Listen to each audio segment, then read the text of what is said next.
Folks, we have traveled to the second floor here of the Lincoln home, and the first room that we have gathered in here is the guest room here. And so this is where the Lincolns would open up their home, allow their guests to stay the night. And it was tradition in those days that the guest would receive the very best. You're actually going to see some items in this very room here that did belong to the Lincolns, such as this bed right here.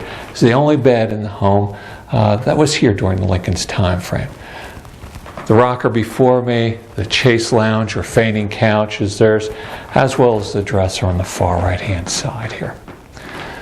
But Mary's sister, half-sister Emily, she stayed in this very room right here. Mary and Emily were very close and very tight growing up. And she will open up her home, allow Emily to stay here. She'll stay here for about 6 months in this very room.